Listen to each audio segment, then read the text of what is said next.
Olá, pessoal, tudo bem?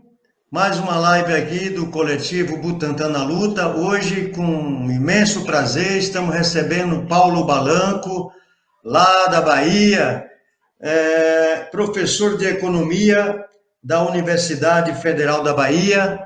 Nós temos aqui também a Beth Baroli, que é professora da Unicamp, e o nosso mais tradicional companheiro do coletivo Butantan na Luta, nosso colega Mário Balanco. Hoje a gente vai falar de um tema extremamente importante, que é a questão da dívida pública, né? O endividamento do Estado. E como proposta aqui de dinâmica, e a gente inicia aí pelo Paulo Balanco, com um tempo aí de uns 25 minutos, para falar um pouco sobre todo esse apanhado, fazer um apanhado muito geral aí dessa questão da dívida pública e o endividamento do Estado, e mais que isso, né, através do endividamento do Estado, a transferência, né, de renda, de valor, de recursos do Estado para o setor financeiro e para a iniciativa privada. Podemos caminhar assim, né, gente? Sim, Então, Paulo, muito bem-vindo aqui e a palavra está com você aí. Vamos tocando. ok. Boa noite a todos e a todas. Eu gostaria de começar agradecendo ao convite que me foi feito pelo coletivo Butantan na Luta. Eu sei do trabalho valoroso de vocês em torno de vários temas muito importantes, entre eles, sobretudo, a luta em defesa do hospital universitário ligado à USP, né? Então, por mim, de minha parte, acredito que é uma ótima oportunidade de conversar com vocês para expor esse tema que, como o Santana disse, tem uma importância extremamente relevante no capitalismo contemporâneo e, de certa forma, atinge a todos de maneira bastante incisiva. Bom, o título da minha exposição, como vocês tiveram oportunidade de ficar, crise, financiarização e o Estado endividado. O papel da dívida pública como compensação ao capital.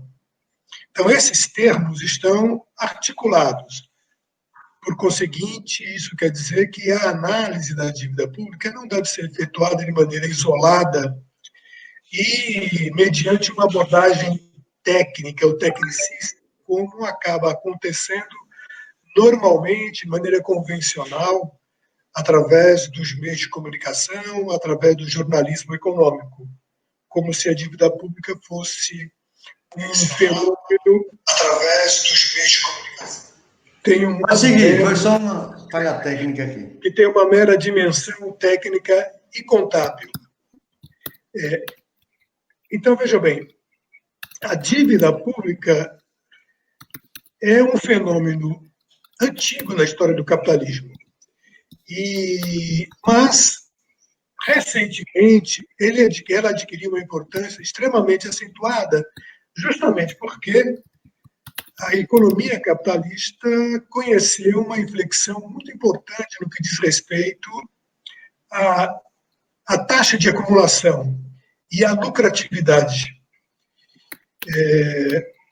Isso quer dizer, portanto, que depois que foi concluído o grande ciclo de crescimento que se constituiu após o fim da Segunda Guerra Mundial, que perdurou até meados dos anos 70, que nós chamamos de os anos dourados, após o fim desse ciclo, abriu-se um processo de crise, um processo de instabilidade, um processo de turbulência.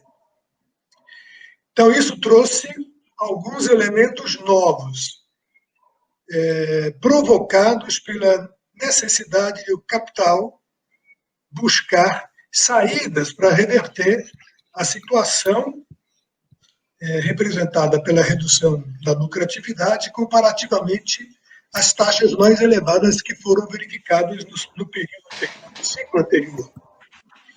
Então, nós temos aí algumas características novas.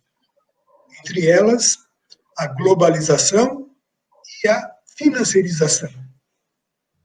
Na minha opinião, a dívida pública está inserida nessa estrutura, ou seja, a dívida pública tal como nós a enxergamos e a interpretamos no momento atual, certo?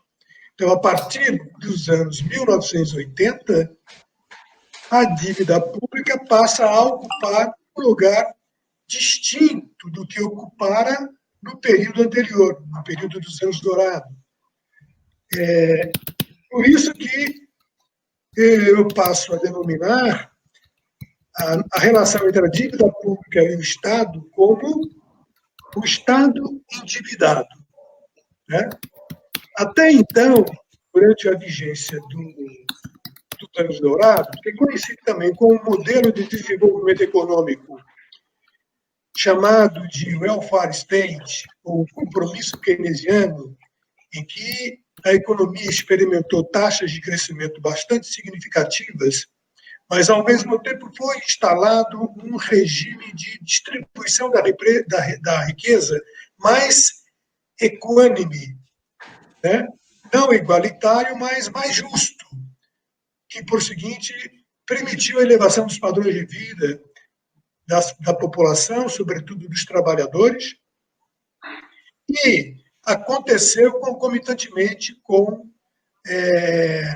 manutenção de taxas de emprego relativamente elevadas, ou taxas de emprego relativamente baixas. Então, o welfare state, o estado de bem-estar social, ele aconteceu sobretudo nos países avançados do capitalismo, os países desenvolvidos, Estados Unidos, países europeus, mas, por exemplo, o Canadá, entre os principais, os países nórdicos, que introduziram um regime de bem-estar, no qual o Estado ocupou um papel extremamente imprescindível, certo? Esse período nós podemos chamar, no que tange à dívida pública, de o Estado fiscal. Por quê? O Estado conseguia auferir uma receita relativamente alta e sem muitas oscilações, porque a taxa de acumulação do capital era também bastante elevada. Basta que nós nos lembremos que, neste período, acontece a recuperação do capitalismo depois da Segunda Guerra Mundial. E também o capitalismo introduz uma série de inovações tecnológicas oriundos das descobertas, dos avanços que foram feitos exatamente por conta do conflito militar. Então, aparece aí, por exemplo, o avião a jato, a borracha sintética, o radar, a energia atômica, entre outros avanços e inovações que foram transferidas para a economia civil. Isso quer dizer que a economia conheceu um boom, não é? Por conta desses dois aspectos, a recuperação pós-guerra e uma recuperação pautada em novas forças produtivas, num novo paradigma científico. Por outro lado, o Estado era praticamente o grande provedor do crédito, do financiamento da produção. Eu creio que não é difícil depreender que, num estado de bem-estar social, a atuação estatal é imprescindível, porque são as instituições públicas, não é? As estruturas governamentais que vão introduzir todos os mecanismos de proteção social. Também as próprias empresas estatais foram responsáveis pela própria produção de bens e serviços, não é isso? Sobretudo, o crédito de financiamento ao capital privado era providenciado pelo próprio Estado. Mas o fundamental aí é que as receitas públicas eram oriundas, sobretudo, da receita tributária, da aplicação de impostos. Ou seja, os impostos cresciam à medida que a acumulação de capital crescia. Então, com isso, nós temos aquilo que designamos de Estado fiscal. Bom, esse modelo, como sabemos, ele entra em crise, não é? Ele vai, digamos assim, à bancarrota no final dos anos 70, em meados dos anos 75, esse modelo está completamente esgotado e aparece uma crise de acumulação, uma crise de lucratividade. Então, entramos nos anos 80. Nos anos 80, muda bastante a atuação do Estado no que diz respeito ao financiamento dos gastos públicos, dos gastos estatais. Ou seja, aquele recurso de financiamento com base nos impostos desaparece. Ou seja, desaparece de acordo com a intensidade que havia até então. Por quê? A economia entra em recessão. A produção cai. Portanto, a geração de impostos diminui. E, com isso, o Estado fica impossibilitado de continuar financiando o capital privado com a intensidade que financiava antes. Não é isso? Nesse sentido, ou por essa razão, o Estado vai passar a lançar mão de uma outra alternativa de financiamento que se fazia presente antes, mas numa escala muito reduzida, que é o endividamento através de empréstimos tomados junto à sociedade. Vale dizer, tomados junto ao mercado, através da transferência de recursos, de capitais do setor privado para o Estado. Isso quer dizer, portanto, que os gastos públicos passarão a ser fundamental com o propósito de reanimar a economia, uma vez que ela penetrara nessa rota de crise. E, a partir daí, portanto, os gastos públicos crescem, mas sempre, ou em boa medida, ancorados no endividamento. Tá? Bom, essa mudança da natureza da dívida pública traz várias consequências importantes para a continuidade do funcionamento do sistema econômico capitalista.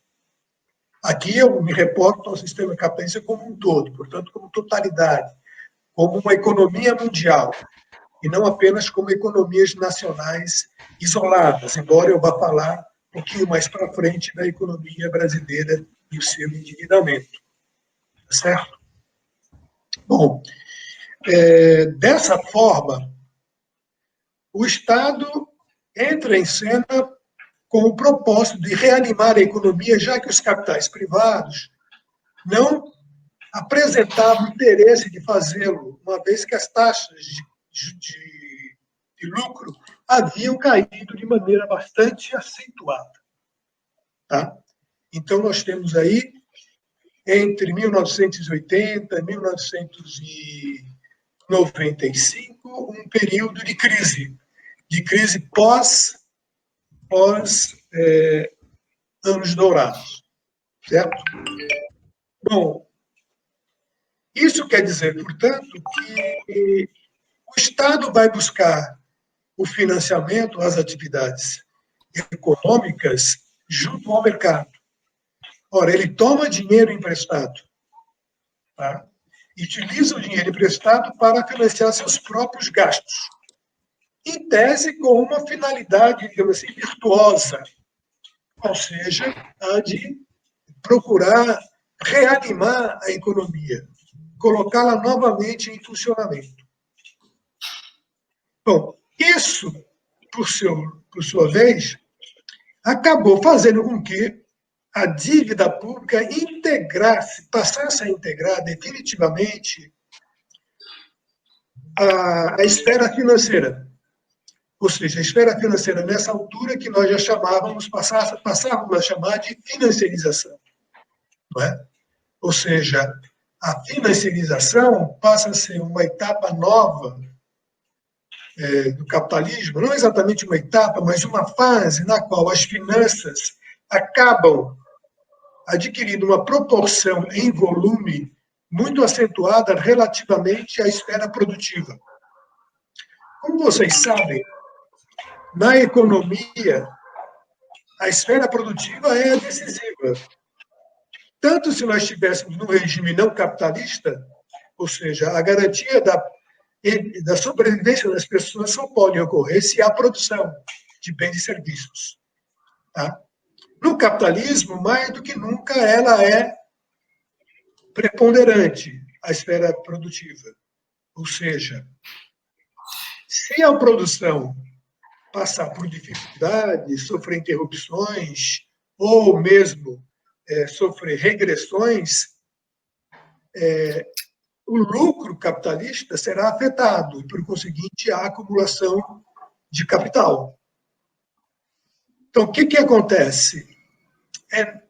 A partir daí, dos anos 80, a dívida passa a integrar definitivamente a esfera financeira, não que não houvesse, que não tivesse integrada antes, mas agora é integrada em novos marcos distintos daquele que o capitalismo conhecera até o final dos anos 70, certo? Isso quer dizer que a dívida emitida pelo Estado vai integrar o processo financeiro. Então, a esfera financeira, com a financiarização, ela ganha uma dimensão enorme, muito maior do que quando o Estado se baseava apenas, priorizava como fonte de receita os seus gastos, os impostos. Tá certo? Isso quer dizer, portanto, que a dívida pública passa a ter uma importância creditícia muito significativa. Então, veja, um novo termo aí que eu apresento, que é o crédito. O capitalismo não funciona sem o crédito. O crédito é como que uma espécie de oxigênio para a acumulação de capital. O crédito ele tem que ocorrer permanentemente. Entretanto, o crédito pode se contrair ou pode se expandir. Não é? Vejam bem, na fase do Estado fiscal, o crédito era provido, em boa medida, pelo Estado, não é? Cuja fonte eram os impostos. Agora, não. Na fase do Estado endividado, em que prevalece o financiamento através de empréstimos tomados pelo Estado junto à sociedade, junto aos mercados financeiros, não é isso? O financiamento ou o crédito terá uma interconexão e uma penetração através da dívida pública, certo? Isso quer dizer, portanto, como as empresas não dispõem mais, ou dispõem num volume muito menor, de lucros acumulados para investir numa nova produção, porque as taxas de lucro caíram, o que o capital faz? Ele vai transferir esses recursos não aplicados e não investidos para o Estado e, com isso, passar a obter remuneração com os juros pagos pelo governo. Tá? Então, isso se tornou algo estrutural, permanente, a partir dos anos 80. Então, eu digo que, a partir dos anos 80, sobretudo até 2007, quando apareceu a outra grande crise capitalista mais recente, a crise subprime, o Estado endividado se consolidou. Tá? Ou seja, ele se consolida e também é responsável por essa transformação fenomenal que o circuito financeiro passa a experimentar. Então, em boa medida, os capitais privados, ao invés de utilizar seus lucros retidos ou os seus fundos de investimento baseados em lucros passados para realizar uma nova produção de mercadorias, eles preferem manter esses fundos na mão do governo e, com isso, receber uma remuneração sem que eles mesmos tenham que organizar uma atividade produtiva real de mercadorias e serviços. Ok? Bom, a financiarização também é chamada assim porque surge um número muito grande de inovações financeiras. Tá? Então, aparece aí um sem número de instrumentos financeiros que o mercado financeiro cria e se dissemina por toda a economia. Entre eles, por exemplo, os derivativos, que vocês já ouviram falar, os bonds, que são os títulos do Tesouro da dívida pública, tá?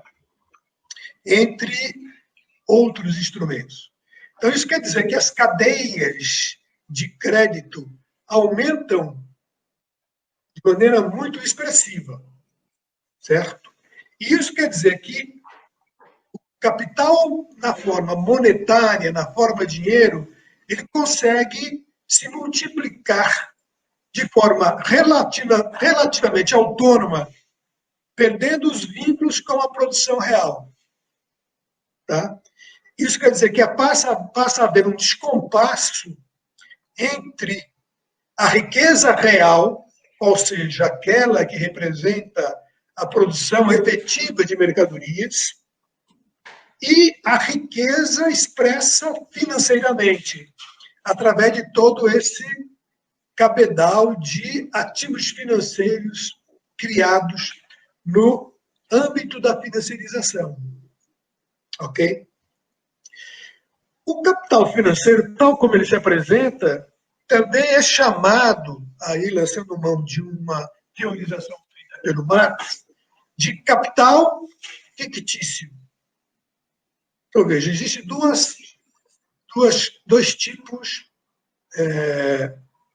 bem clássicos, né, por excelência, de capital fictício. O primeiro deles são as ações emitidas pelas empresas, chamadas de sociedade anônima. Essas ações são chamadas capital fictício. E também os títulos da dívida pública são também denominados de capital fictício.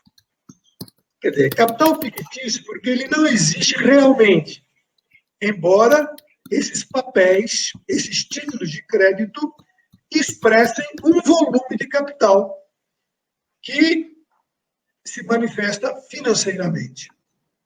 Tá? Agora, ao mesmo tempo, vejam bem, se é capital financeiro, como todo capital financeiro, ele recebe uma remuneração. Não é? Digamos, ele recebe um lucro. Esse lucro tem um nome particular, que são os juros. Entretanto, os juros que o capital financeiro recebe, ele não advém de uma conotação estritamente financeira. Pelo contrário, o lucro que as finanças recebem, portanto, juros, eles são transferidos da esfera real. Quer dizer, os juros são decorrentes de uma apropriação de parte do excedente econômico. Então, o excedente econômico é aquela parte da riqueza que os trabalhadores produzem através do trabalho, que é chamado por Marx de mais-valia, não é? E que é apropriado pelos capitalistas. Não é? Ele não é a riqueza produzida pelos trabalhadores, mas não é apropriada por eles, trabalhadores. Ou é apropriada pelos capitalistas, ou é apropriada pelo Estado na forma de tributos, na forma de impostos. Certo? Desta forma, acontece um processo de redistribuição entre as classes sociais dessa riqueza chamada excedente econômico. Bom, inserindo mais um elemento nesse processo. Obrigada a você. A dívida pública e sua integração ao processo da financiarização também remete à relação entre poder político e poder econômico. Por sua vez, essa relação está mediada pela disputa entre classes sociais. Então, nós temos, no espectro social, no âmbito das classes sociais, duas grandes classes. As classes dominantes, portanto, as classes proprietárias, nas quais estão inseridas as várias frações do capital, capital industrial, capital comercial, capital financeiro, e dentro desses, mais outras subclasses, subfrações, digamos assim. E, por outro lado, a grande classe dos trabalhadores, assalariados ou não, certo?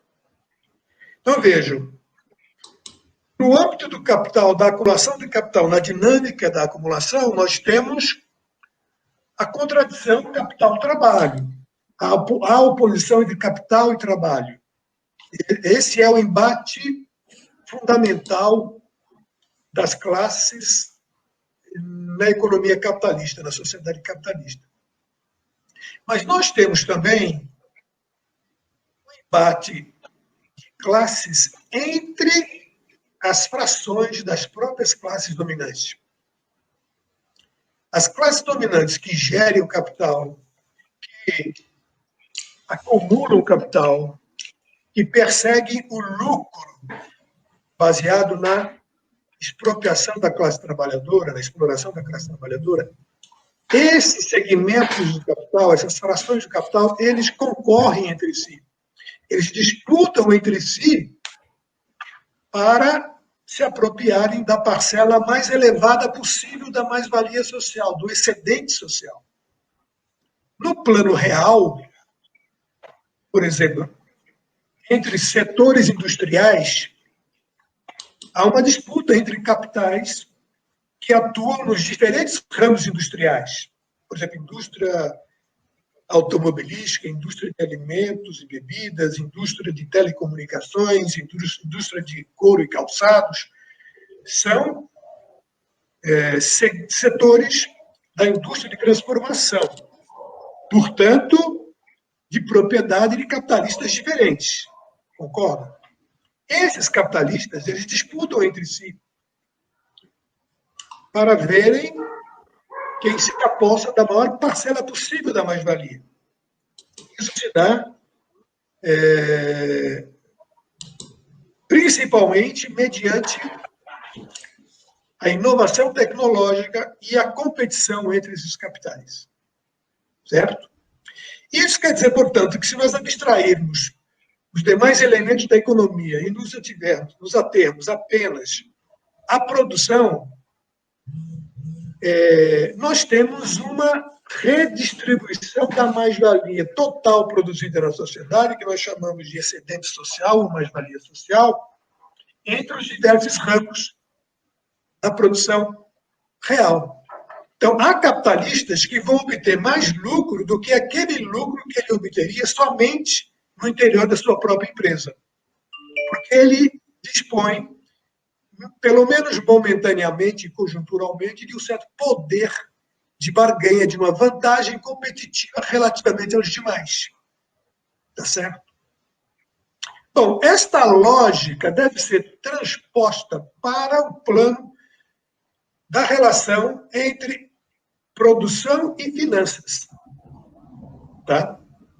Então, quer dizer que, tomando a economia, dividindo a economia em duas grandes esferas, produção e finanças, primeiro, nós sabemos que é uma articulação indissolúvel entre produção e finanças, porque a produção, como disse agora há pouco atrás, ela não pode ocorrer sem o auxílio das finanças, sobretudo por causa da necessidade do crédito.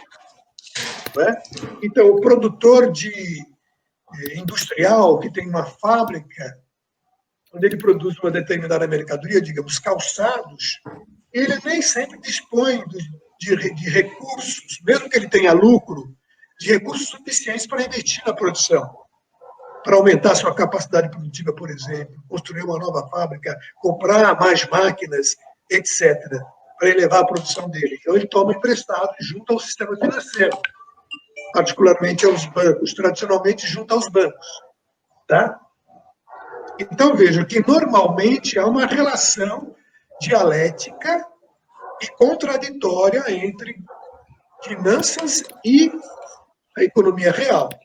Mas, em última instância, quem determina a dinâmica da acumulação é a economia real. E, portanto, é na economia real que o excedente é gerado. Portanto, a mais-valia é elaborada. Isso quer dizer, portanto, que todos os outros setores da economia, que não o setor produtivo, eles são remunerados com base nesta mais-valia que os trabalhadores da produção elaboram. Certo?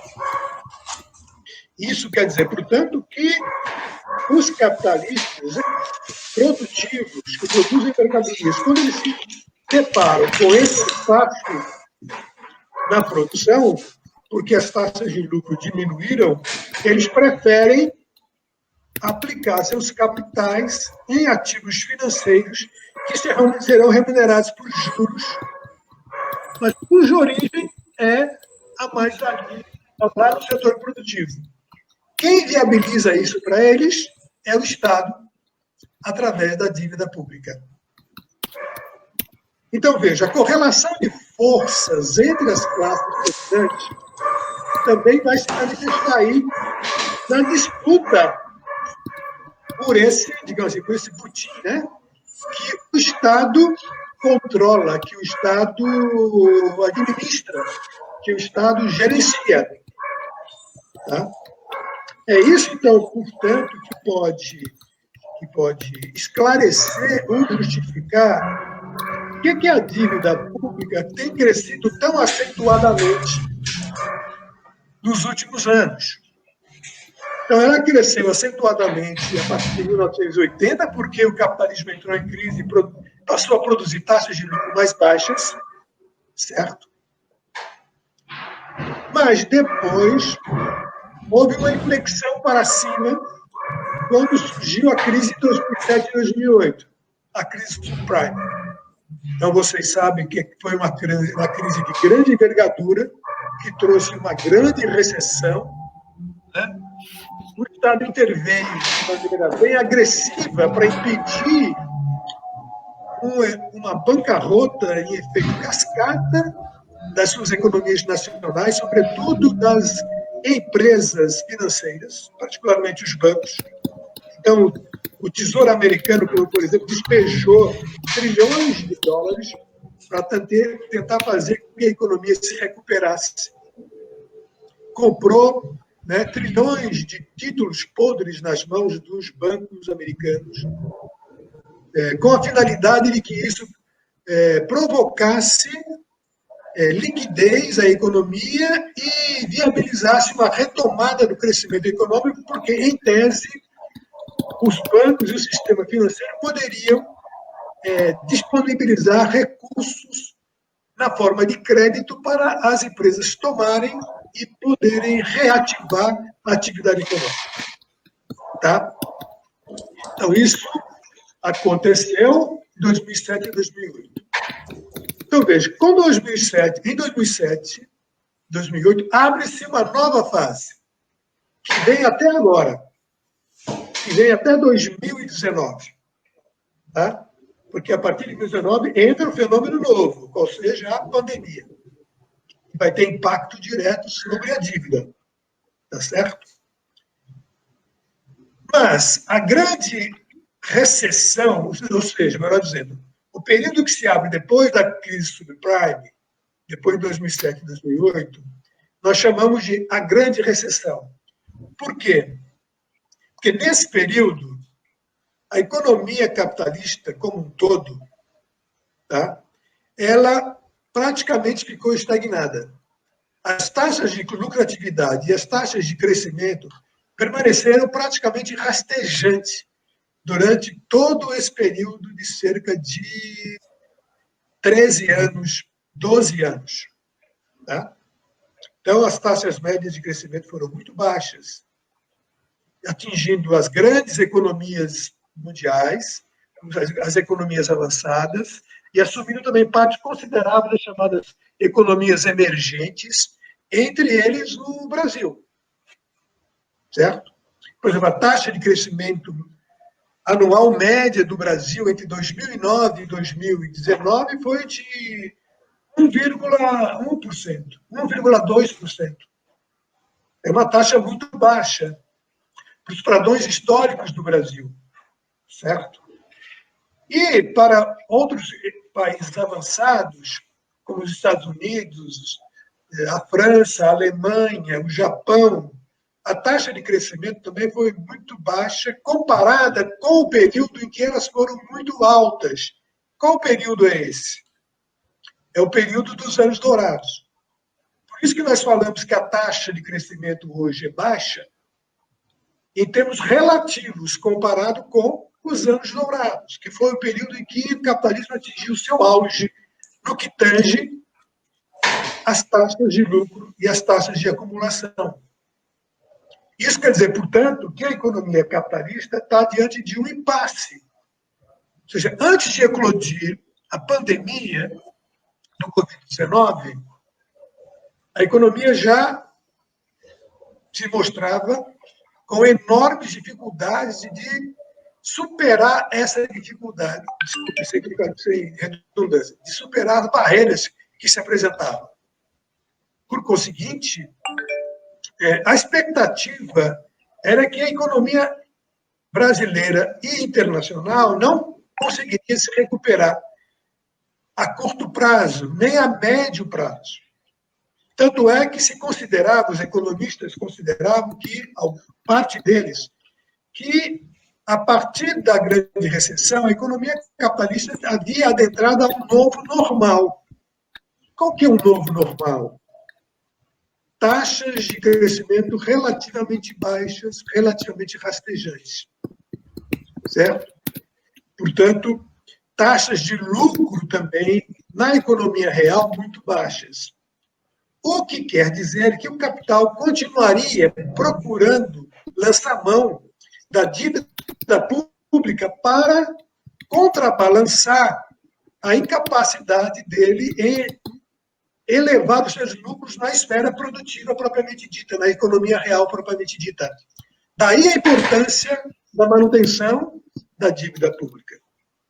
Okay? Paulo, desculpa te interromper.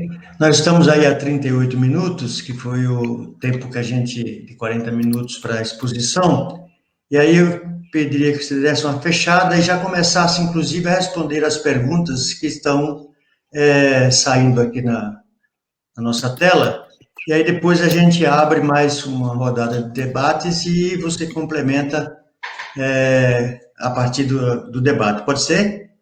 Pode ser. Então, veja bem, rapidamente, os efeitos deletérios da grande recessão acabaram se somando aos efeitos negativos trazidos pela pandemia. Então, veja bem, com a pandemia, um evento até certo ponto inesperado, a economia começou a fazer água por todos os lados. Portanto, abriu-se um período de regressão econômica bastante inédito, tá? Praticamente sem referência na história, a não ser a Grande Depressão de 1929. Certo? Então, o Estado foi obrigado a, novamente, injetar dinheiro para procurar reanimar a economia, mas, ao mesmo tempo, mesmo que forçosamente, a proteger parte da população que foi seriamente afetada pela crise produtiva.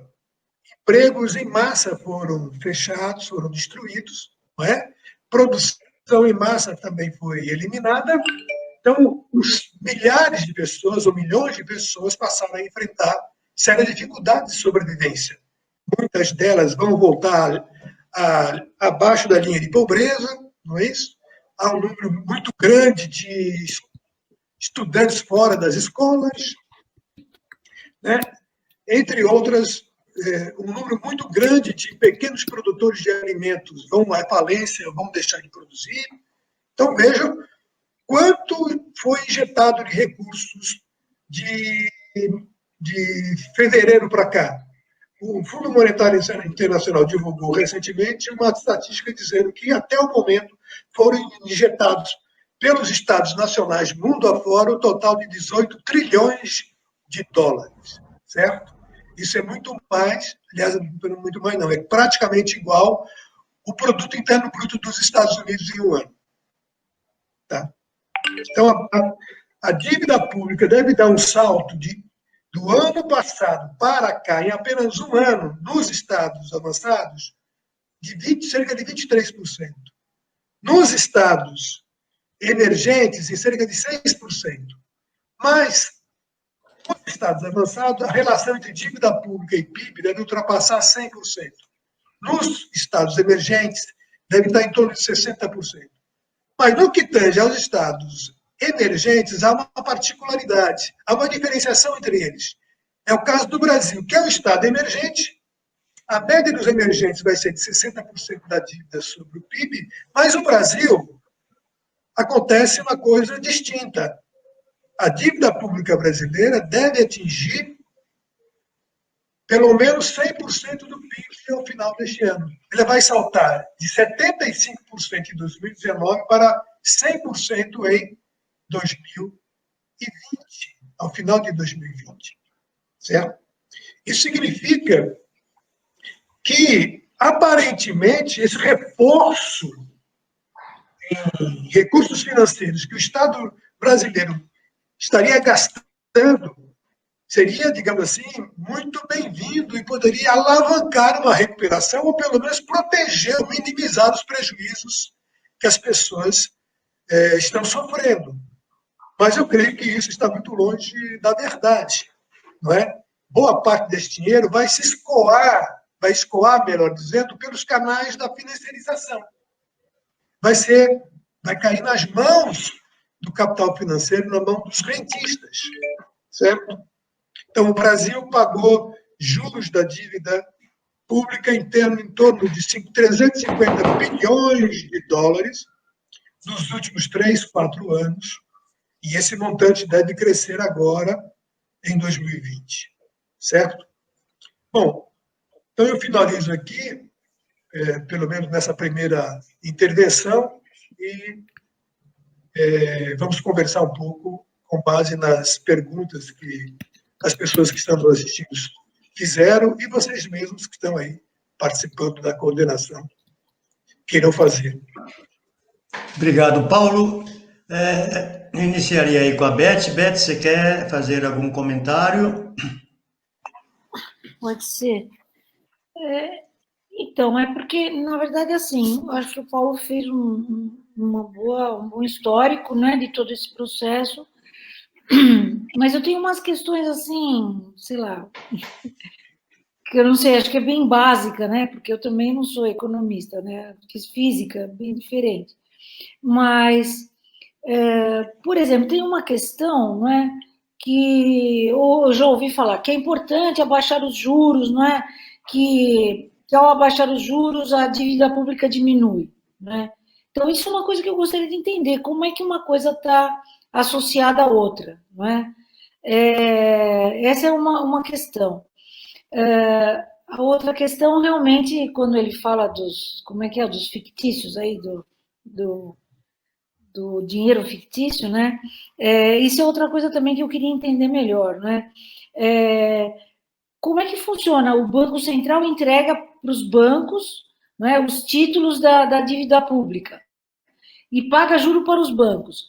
Quer dizer, esse é o mecanismo, não é, de continuar mantendo a dívida pública? E a outra questão também é assim, muitas vezes eu ouvi o pessoal falando, não, em vez de pagar a dívida, né, vamos fazer o calote da dívida, né, porque aí eu uso esse dinheiro para educação, para saúde, para habitação. Pelo que eu ouvi já dizer, não tem nada a ver uma coisa com a outra. Parece que uma coisa é independente da outra, porque a dívida não tem nada a ver, né, com o financiamento desses setores, né, da nossa sociedade, né? Então, pelo menos para começar, eu gostaria de fazer um pouco essas questões. Obrigado, Beth. Não sei se, bom, o Mário teria alguma coisa para comentar e depois a gente faz um apanhado aqui das perguntas, tá? E como vocês estão vendo aí na tela as perguntas, quem quiser já tocar em algum ponto, pode ser, tá bom? Mário? Santana, só para aproveitar essa pergunta que o João fez da auditoria, essa era uma outra pergunta que eu tinha também, posso até já acrescentar. Por que que uma auditoria, né, faz com que a situação da dívida pública se modifique? Legal. Mário? Não, deixa o Paulo responder essas 3 questões da Beth, e aí eu também tenho uma questão a fazer ao Paulo, depois acho que vai ficar muita coisa. Tá legal.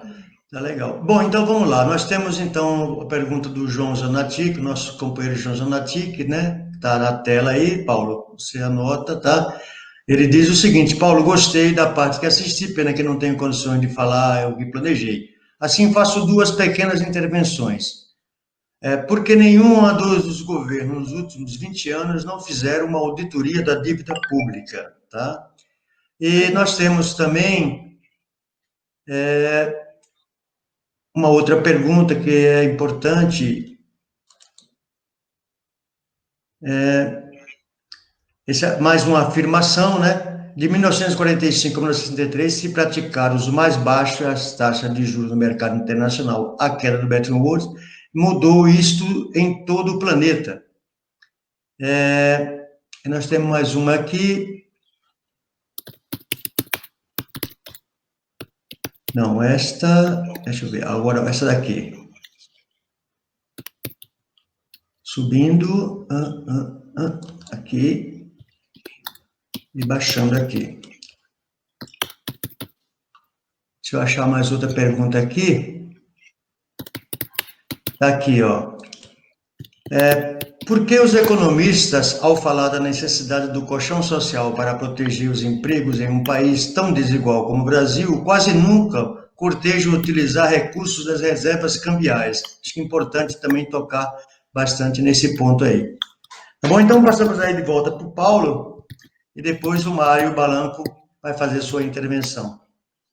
E aí, continua, o pessoal que está assistindo, façam as suas perguntas por aqui pelo chat, que a gente vai respondendo e debatendo aqui. Bom, vamos lá. Tem mais uma pergunta. Desculpa, Paulo, aproveitando, o João Natic faz mais uma pergunta. O Fórum das 6 tem denunciado a renúncia fiscal do governo Dória. Como fica essa dramática desoneração estadual e federal?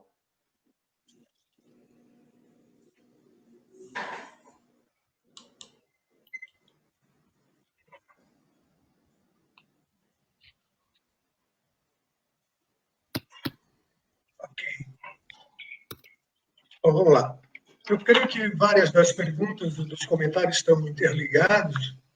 Logo, ver se eu consigo responder de maneira geral.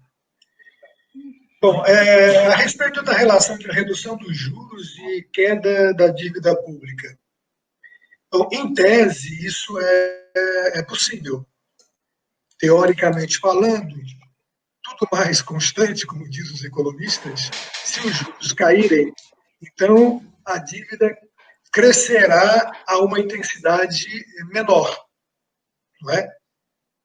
Portanto, o governo pagará menos juros e, por conseguinte, ele não precisará, digamos assim, não precisaria acrescentar ao estoque da dívida pública um montante maior correspondente aos juros.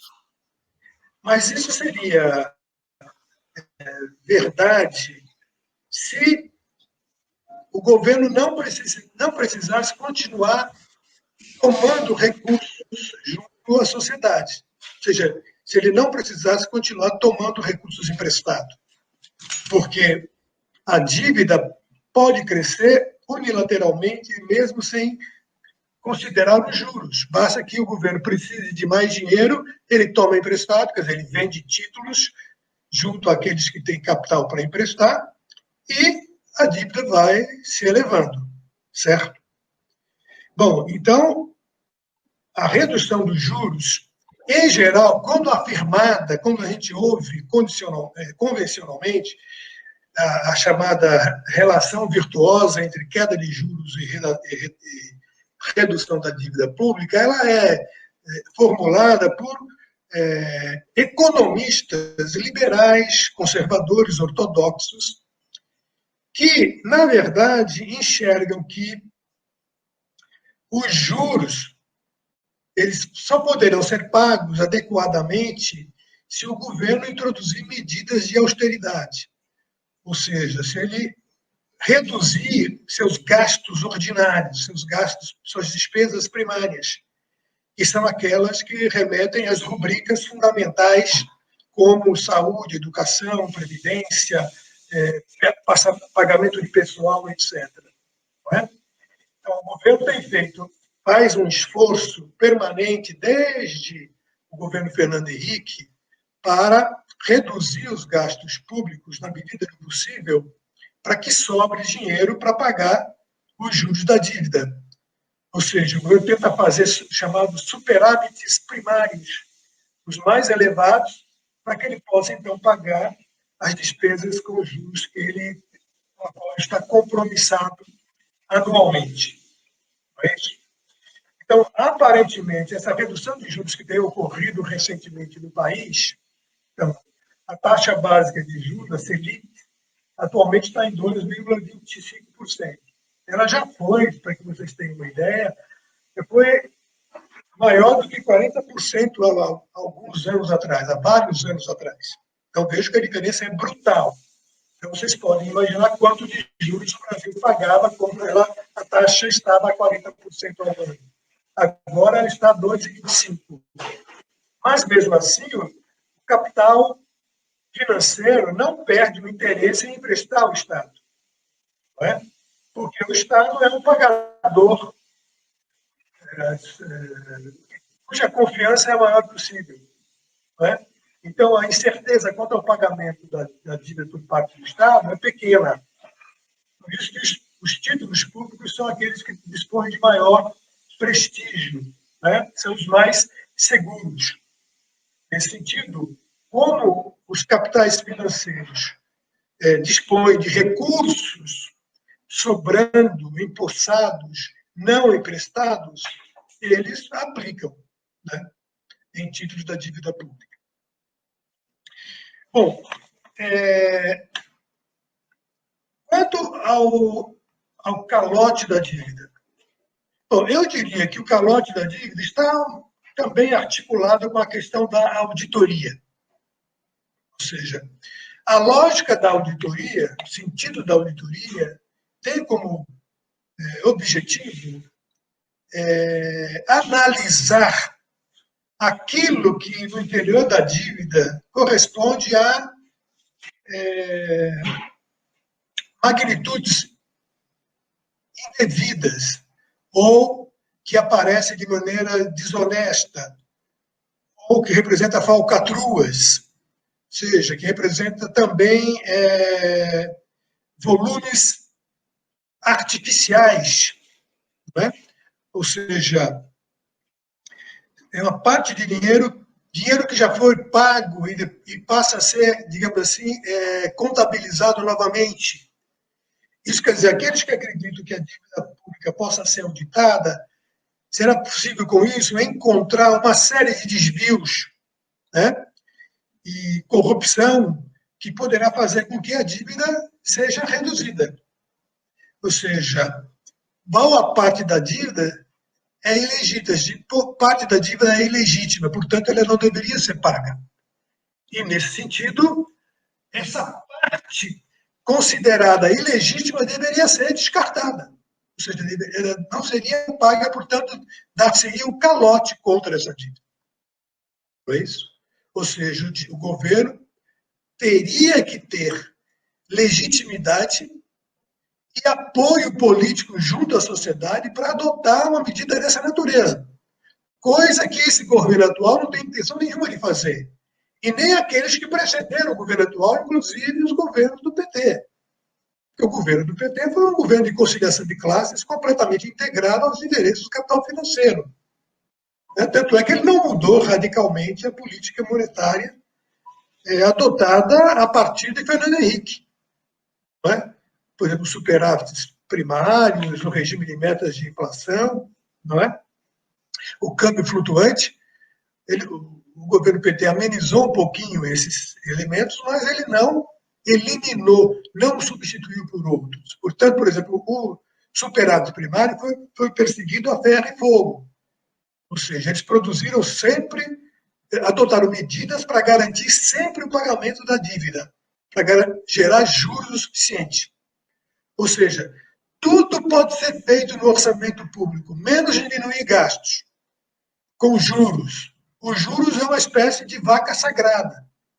Vocês ouviram falar alguma coisa a respeito de redução de juros, em toda essa discussão acerca das tais reformas que está em voga atualmente? Fizeram a reforma trabalhista, fizeram a reforma previdenciária, com que propósito? Reduzir as despesas públicas para que sobre dinheiro para pagar os juros. Então, é como se os juros não fossem pagos, haveria um desastre completo. E a economia desapareceria. Isso é uma balela completa. Né? É lei do engano. Tá certo? Então, o calote da dívida, ela é, sobretudo, uma decisão de caráter político. Teria que haver correlação de forças nesse sentido. Por conseguinte, o predomínio do capital financeiro, como acontece atualmente, deveria ser diminuído ou desaparecer, para que os verdadeiros interesses da sociedade prevalecessem. Agora, para que isso possa acontecer, há que ter um governo afinado com isso, coisa que nós não temos atualmente. Então, a auditoria da dívida pública, embora relevante, eu acredito uma bandeira extremamente importante, ela não se sensibilizou suficientemente ainda a população para que isso se tornasse uma bandeira, pelo menos a ser inscrita no programa de algum candidato presidencial. Né? Nenhum deles assumiu alguma coisa desse tipo, sequer o PT assumiu. Quem assumiu no campo, digamos assim, da esquerda foram deputados, senadores, isoladamente, individualmente, que montaram uma comissão, né, parlamentar de inquérito para investigar a dívida, produziu um relatório que foi solenemente ignorado, nem a imprensa deu divulgação e o presidente do Congresso também sequer fez menção. Tá? Bom, então, se houvesse a auditoria, certamente a dívida pública seria reduzida de maneira bastante significativa, eu acredito. Então, os governos não fazem auditoria, me parece que foi o João que perguntou, por que os governos não fizeram a auditoria nos últimos 20 anos? Pronto, pelo simples fato de que são todos governos comprometidos com o grande capital financeiro. Tá? E o capital financeiro, como vocês viram através da minha exposição, é o mecanismo primordial hoje de transferência de riqueza da sociedade para essas frações do capital. Tá? A apropriação do excedente da via a dívida pública. Ora, a galinha dos ovos de ouro, eles não vão matá-la, de jeito nenhum. Né? Teria que ser um governo de outro perfil, como eu disse. Bom, alguém mencionou a questão de Bretton Woods. Bom, como vocês sabem, os acordos de Bretton Woods implicou na constituição de um arcabouço monetário e financeiro depois da Segunda Guerra Mundial. Foi o arcabouço que também levou os Estados Unidos à potência hegemônica, substituindo a Grã-Bretanha, depois da Segunda Guerra. E a partir de quando o dólar passou a ser a moeda internacional. Ou seja, padrão dólar-ouro, certo? Então, o dólar passou a ser a moeda internacional. Foram criadas algumas instituições, algumas agências internacionais, como o FMI, o Banco Mundial, a Organização, e o GATT, hoje chamada Organização Mundial de Comércio. Certo? Nesse regime, ainda acontecia a a ancoragem ou lastreamento entre a moeda e o ouro, que é o chamado padrão ouro. O padrão ouro vigiu no capitalismo durante todo o século XIX e no início do século XX. Mas com o advento do Acordo de Bretton Woods, que aconteceu em 1944, ao final da Segunda Guerra, passou-se a ter o padrão dólar-ouro. Mas o padrão dólar-ouro continua sendo uma forma de vinculação entre o papel moeda, dólar, e o metal. Porque o metal é um bem, uma coisa que possui valor intrínseco. Ou seja, é uma mercadoria produzida através do trabalho. Então, ela em si é valor. Então, os Estados nacionais, eles estavam obrigados a seguir o limite da emissão papel posto pelo montante em ouro. Ok? Acontece que, quando o regime econômico que prevaleceu até 1975, dos anos dourados, começou a entrar em crise, e o governo precisou lançar a mão da dívida pública, então começa aí o Estado endividado, para tentar reativar a economia, a relação dinheiro-ouro passou a ser um entrave. Ou seja, o governo estava limitado a emitir, estava limitado ao valor do ouro.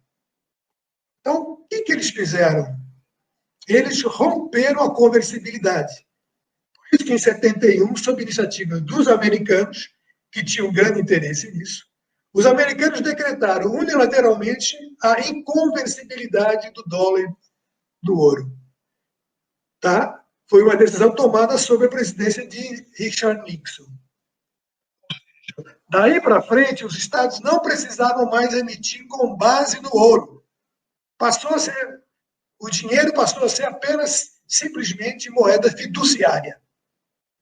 Quer dizer, moeda fiduciária é o papel moeda, papel, que tem curso forçado, porque é emitido pelo Estado Nacional. Tá? Ele é meio de circulação, tá? Ele é medida de valor, ele é moeda de conta, mas ele não é uma mercadoria dinheiro. Ele não é um bem. Ele é um simples pedaço de papel pintado. Ou seja, com isso, o governo pode emitir dívidas sem limitações. Né? Ou, pelo menos, sem as limitações que o padrão ouro colocava. Então, o governo americano emite dólares de acordo com os interesses dele, de política econômica, dos interesses hegemônicos que ele tem junto à economia mundial, e assim sucessivamente. Tá? Então, foi necessário, digamos assim, desarticular o sistema de Bretton Woods para que o capital se adequasse às novas necessidades da acumulação, no interior da qual está a presença da dívida pública. Então, a dívida pôde crescer, entre outras coisas, porque essa barreira foi rompida. Tá? Bom, quanto às reservas cambiais, elas representam uma disponibilidade de recursos e de capital bastante acentuada atualmente. O governo brasileiro conseguiu constituir reservas em moeda estrangeira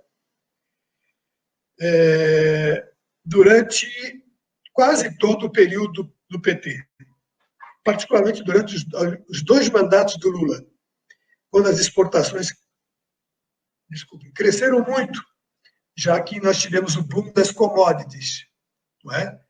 O crescimento muito acentuado das exportações de bens primários, soja, minerais e outros produtos semi-manufaturados, como carne bovina, carne de frango, carne suína, e suco de laranja, óleo vegetal, tudo isso são bens primários chamados commodities. cuja exportação cresceu muito em função, sobretudo, do crescimento da demanda da China. Então, o Brasil vendeu muito para o exterior e, portanto, amealhou muitas divisas estrangeiras, quer dizer, dólar. O que o governo fez? O governo formou uma reserva bem elevada comparada com períodos passados. Hoje em dia, essa reserva está em torno de 360 bilhões de dólares. Tá? Essa reserva ela é utilizada atualmente para a prática de política monetária por parte do governo federal, através do Banco Central. Política monetária de cunho cambial. Então, vocês têm acompanhado, para dar um exemplo, para ilustrar, nos últimos meses, sobretudo nas últimas semanas, a taxa de câmbio brasileira tem se desvalorizado muito. O real tem se desvalorizado muito acentuadamente frente ao dólar. Tá? Hoje está em torno de R$ 5,25, R$ 5,30. Por que houve essa desvalorização? Porque aqueles que têm capital na forma dinheiro, aplicado em títulos, preferem abrir mão desses títulos e comprar dólar. Porque o dólar é um ativo de proteção mais elevado, mais seguro, menos sujeito a oscilações no curto prazo. Mas quando a demanda por dólar cresce muito, a taxa de câmbio se desvaloriza, mas isso pode trazer sérias consequências para a economia brasileira, por outro lado, para a economia real. Por exemplo, os preços dos bens importados aumentam. Isso pode rebater em crescimento da inflação dentro do país. Segundo, as dívidas das empresas nacionais em dólar, aliás, em reais, aumenta muito. Então, isso pode ser uma dificuldade para essas empresas pagarem seus compromissos no exterior. Terceiro, pode haver também problemas de outra natureza no que tange às exportações e às importações. Então, o que o governo faz? O governo procura manter a desvalorização dentro de certos limites. Tá? Por exemplo, ele estabelece, olha, o dólar não pode bater os R$ 6. Digamos que ele faça uma análise e chegue a essa conclusão. Como impedir que isso aconteça? Ele lança a mão das reservas. Por exemplo, ele vende, quando a procura pelo dólar cresce, ele lança no mercado mais dólares, fazendo com que a oferta de dólar aumente e, portanto, o preço do dólar, entre aspas, caia. O preço quer dizer a relação dólar-real. Se a oferta de dólar aumentar, então pode haver uma mudança na relação entre dólar e real e acontecendo uma queda na desvalorização ou uma valorização do real. Então, ela é utilizada atualmente para essa finalidade, para a finalidade estratégica de prática de política cambial por parte do Banco Central, tá, do governo brasileiro, certo? Claro, também, quando a procura por dólar aumenta muito nesses períodos de crise, porque parte dos capitais financeiros aplicados no Brasil, que nós chamamos de capital em carteira, aplicado em títulos, não aplicado na produção de mercadorias. São capitais especulativos, de curto prazo, que vêm para cá desfrutar das taxas de juros relativamente elevadas. Tá? Esses capitais estão sempre na iminência de sair. Havendo algum problema interno, eles, como se diz, puxam o carro. Né? Ou seja, eles saem do país. Pode ser que, num determinado momento, o fluxo de saída seja muito grande. Então, o governo brasileiro tem que honrar esses agentes econômicos, entregando a eles dólar. Então, para essa finalidade, porque essas pessoas aplicam aqui em reais, mas quando levam para fora, eles trocam reais por dólar. Onde estão os dólares? Os dólares estão nas mãos do governo brasileiro. Tá? Então, essa reserva também é utilizada para prover esse fluxo de capitais financeiros em dólar que sai do país. Tá certo? Agora, por outro lado, essa montanha de dinheiro, ela é potencialmente uma alavanca para fazer frente ao desenvolvimento econômico. Por que o governo não utiliza isso? Há uma série de discussões entre os economistas. Os economistas mais conservadores são, em geral, contrários a uma medida desse tipo. Os economistas ditos mais, digamos assim, heterodoxos, vou utilizar o termo aqui, heterodoxos, para diferenciar dos conservadores, não liberais, são aqueles ou que veem a economia capitalista como sujeita a crises, deformações, então ela pode ser melhorada, pode ser civilizada, pode ser regulada. Esses são parte dos heterodoxos, cuja referência teórica principal é o Keynes, o economista Keynes, que são chamados de keynesianos e pós-keynesianos. Mas há também, entre esses, os economistas marxistas, né? Que são outra espécie de heterodoxo, eu diria. Então, os heterodoxos, em geral, teriam uma inclinação em usar a mão das divisas, das reservas em divisas estrangeiras, para financiar o desenvolvimento. Tá? Então, em tese, as divisas podem ser utilizadas para essa finalidade. Até agora não foram, só foram feitas para essa finalidade que eu mencionei agora há pouco atrás, como instrumento de política monetária, que são, digamos assim, uma mobilização relativa, que representa uma mobilização relativamente pequena dessas reservas que o Brasil tem.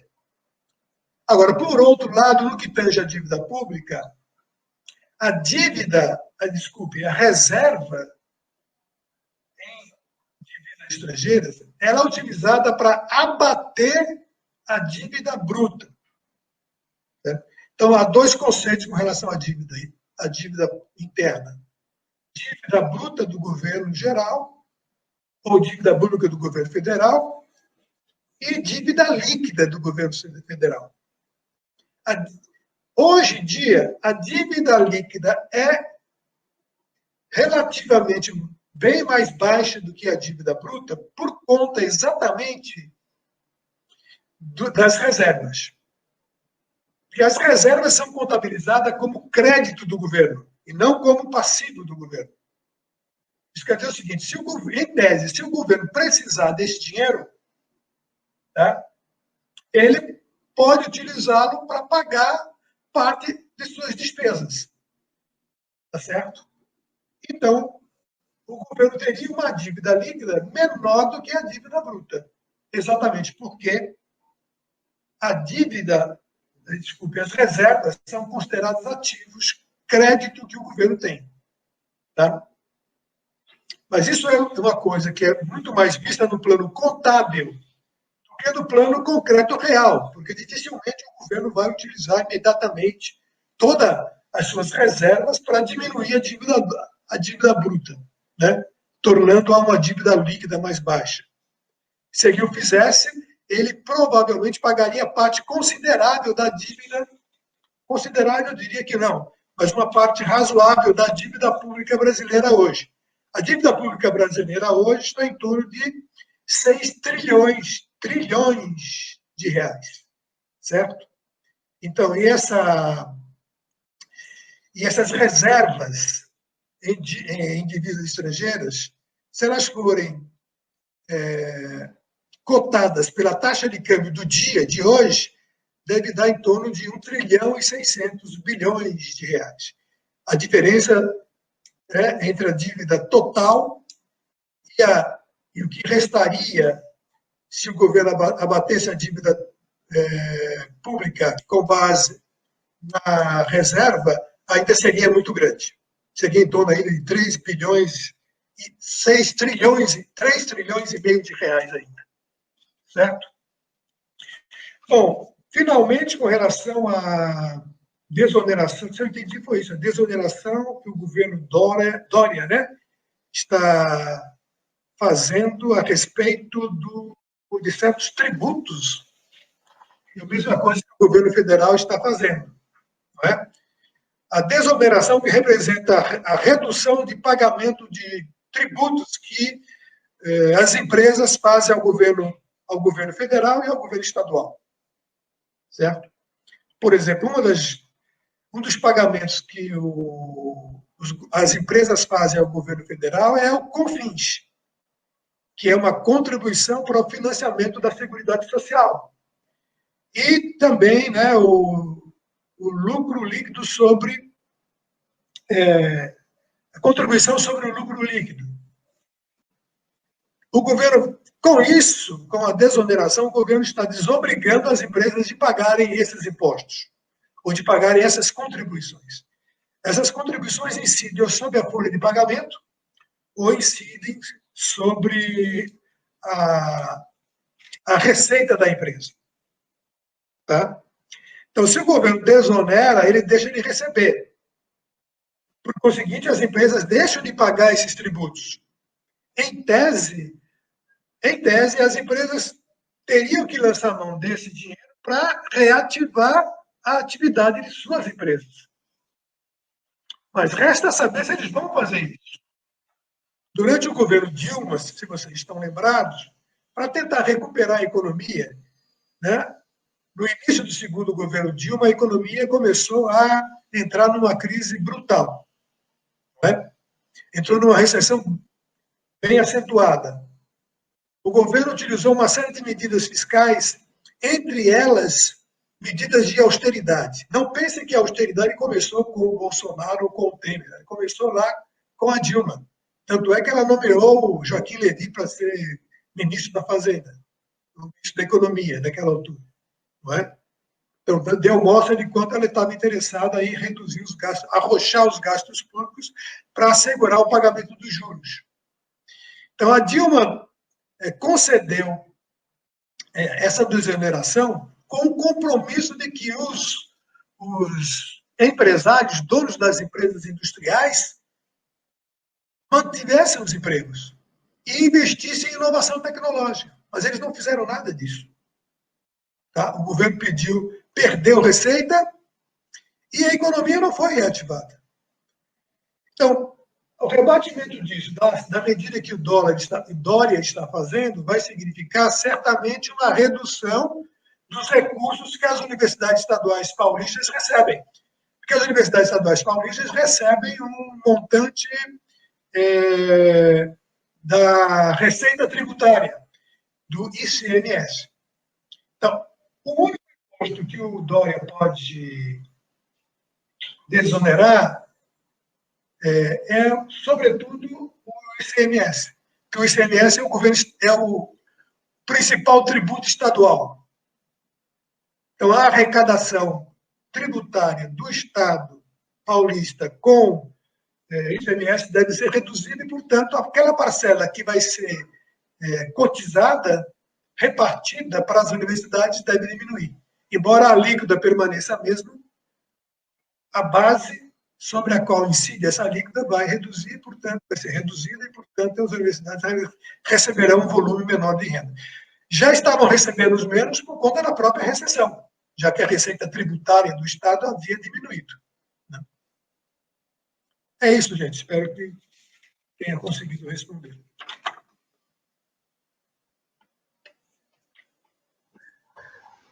Santana, está sem voz. Oi? Santana, está sem voz. É que eu tinha fechado o microfone, desculpe. Paulo, então ficou uma pergunta para trás, e aí eu queria que você emendasse com a pergunta do Mário, que vai fazer agora, e a pergunta do Lester Amaral. Ele pergunta o seguinte: é isto que explica uma alta taxa de juros oficiais nos últimos 35 anos? Uma espécie de porto seguro que desestimula um capitalismo mais competitivo? Tá? Aí, Mário, você completa e ele já responde aí. Mário? Oi, estamos escutando? Tá, primeiro eu quero agradecer a presença do Paulo Balanco. Alô, você está me ouvindo? Pode falar que eu estou escrevendo aqui, mas eu não estou te ouvindo.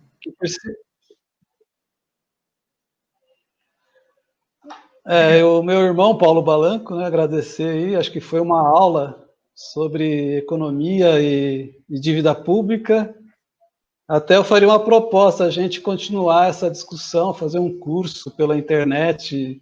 Acho que seria interessante, porque eu acho que nós temos que nos armar nessa luta aí pela melhoria da nossa classe, na classe trabalhadora. Então, eu agradeço, Paulo, aí, em nome do coletivo Butantan.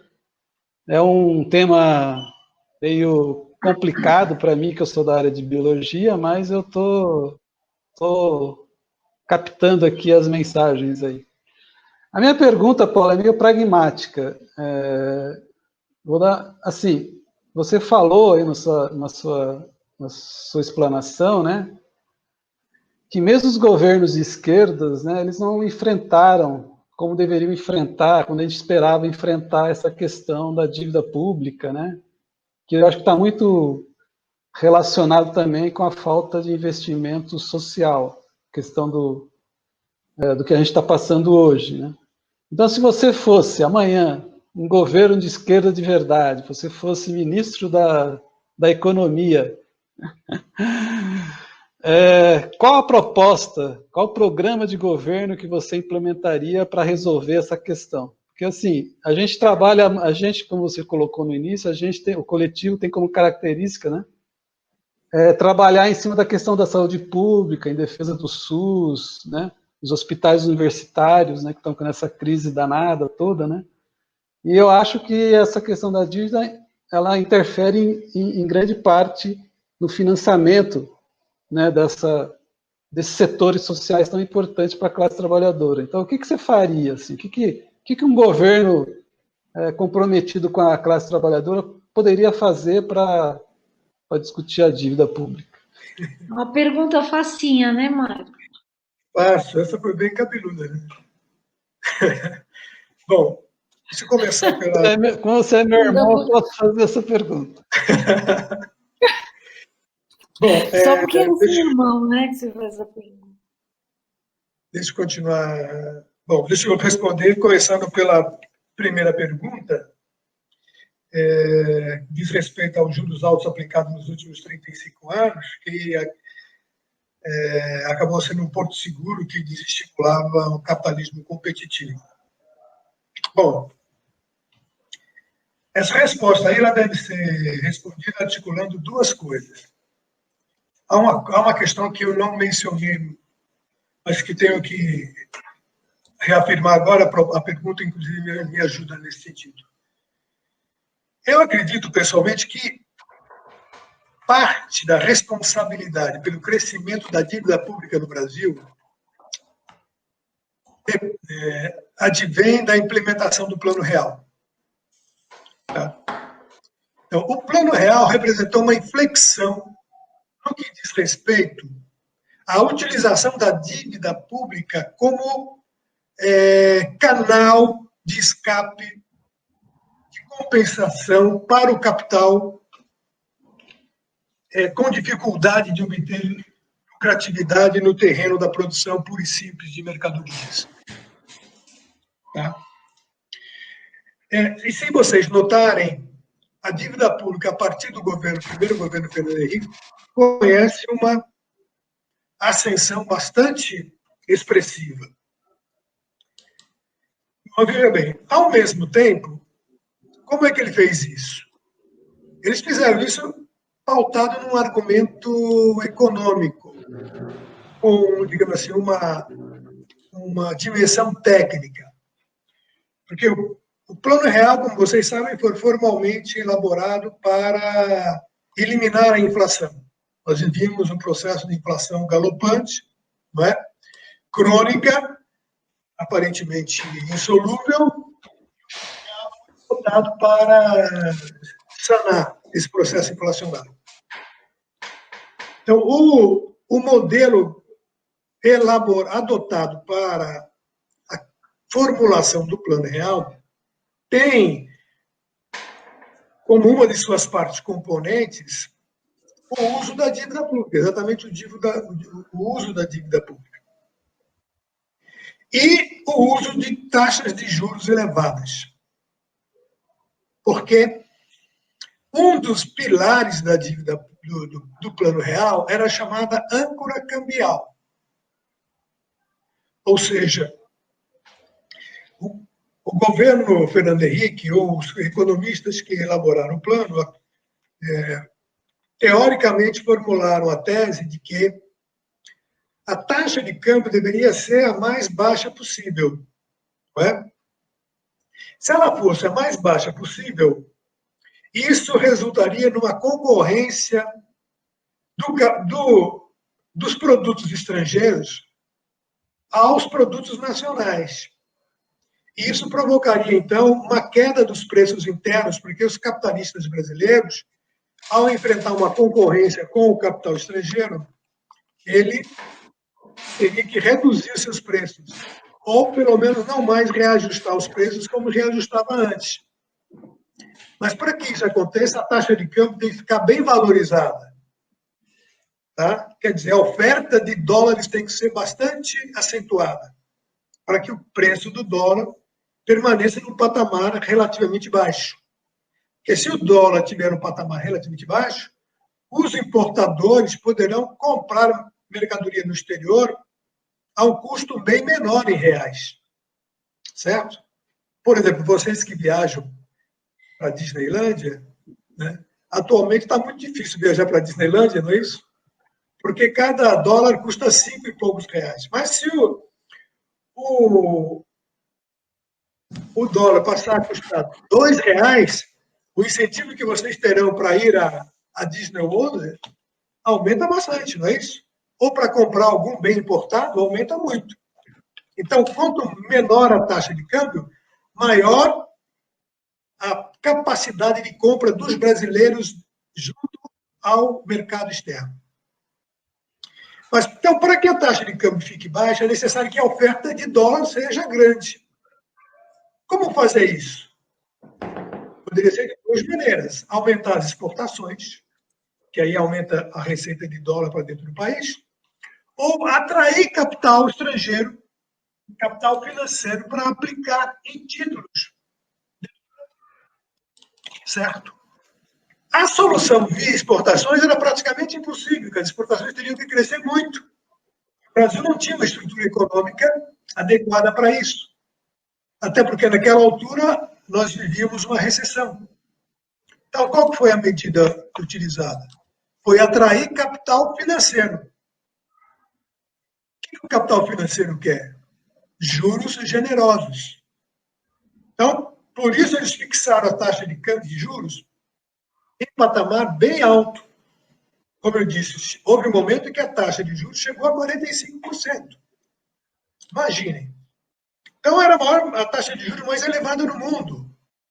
Ora, os capitais estrangeiros que no exterior recebiam a taxa de juros de 6% ao ano, no Brasil receberam de 45% ao ano. É um verdadeiro maná. Então, entrou muito dinheiro de fora para cá. Ao entrar dinheiro de fora, a taxa de câmbio se manteve relativamente paritária. Vocês se lembram, quando o Plano Real foi baixado, a taxa de câmbio era 1 para 1. Impensável hoje em dia, porque foi uma medida adotada de maneira administrativa. Ela chegou, inclusive, a ficar abaixo de 1. Mas depois, em 99, o Brasil sofreu um ataque especulativo e eles foram obrigados a desvalorizar. Tá? Então, a taxa de câmbio, desculpe, a taxa de juros a patamares bem elevados, de fato, passou a ser um ponto seguro para o capital financeiro. Então, vocês podem imaginar quanto a dívida pública cresceu com a entrada desses capitais externos. Ou seja, o Brasil atraía esses capitais, boa parte deles entravam para adquirir títulos da dívida pública. Não só, também comprando ações e títulos de outra natureza, mas particularmente títulos da dívida pública. Então, fez com que a dívida pública aumentasse muito. E aumentasse mais ainda porque a remuneração desses capitais era muito alta, com taxas como essa de 30% e 45%. Claro que ela foi caindo gradativamente, mas mesmo assim permaneceu muito alta por longo tempo, até chegar agora ao patamar mais baixo da história, com 2,25%, que pode até ser considerado alta em comparação com outros países onde a taxa de juros é negativa. Certo? Bom, Quando a pergunta aí que o Mário me fez, né, veja bem, eu creio que não há solução mágica dentro do capitalismo. Digamos que se eu fosse ministro da Fazenda, da Economia, mas de um governo de esquerda, nós estaríamos diante de uma situação tanto quanto híbrida, não é? Um partido socialista no poder, tá? Não estou comparando ao PT, mais à esquerda que o PT. É isso? Sim, um autêntico partido de esquerda. Mas que, digamos assim, ele participa do jogo eleitoral. Digamos que ele tenha sido maioria e consegue, então, assumir o poder. Mas ele vai administrar um Estado capitalista, porque não aconteceu uma revolução. Pelo menos até o momento em que as eleições terminam e esse partido passa a ser governo, não é? Então, o capitalismo não é eliminado. A economia de mercado não desaparece. Tá? O capital financeiro continua presente. Então, teria que ser adotada uma série de medidas, evidentemente, reguladoras, que podem orientar a economia para determinadas direções com maior interesse, atendendo aos maiores interesses da sociedade, não do capital. Mais ou menos o que a China faz hoje em dia. A China pode ser considerada um capitalismo de Estado, não é isso? Então, muito embora o mercado esteja lá presente, ele predomine até certo ponto, em boa medida, a organização econômica do Estado é determinada pelo Partido Comunista. Ou seja, onde vai ser investido, que ramos produtivos vão ser criados, não é? Para onde os investimentos serão realizados, que fábrica nós aceitamos que seja instalada com o capital externo, tudo mais. Claro que nós poderíamos fazer algo bem melhor, porque na China a coisa não é tão assim, né, prioritária em termos dos interesses da maioria da população, tanto é que lá a desigualdade tem crescido, muito embora a riqueza tenha crescido né, de forma fenomenal.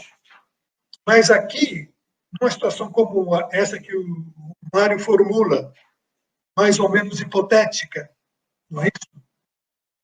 Esse governo teria que estar respaldado junto à massa da população para que ela pudesse adotar medidas desse tipo.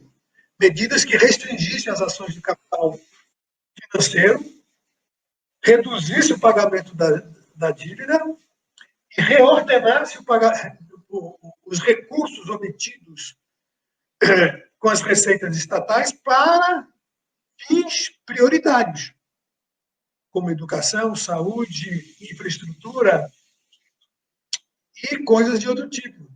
Introduzisse uma reforma tributária redistributiva da riqueza, que taxasse as grandes riquezas, que taxasse a riqueza propriamente dita, porque veja uma coisa, gente. No Brasil, o grosso da receita tributária incide sobre bens e serviços. É sobre a renda, não é sobre a riqueza. O que, de fato, provoca a concentração e desigualdade é a propriedade da riqueza, que é o patrimônio. Os bens móveis, edifícios, né?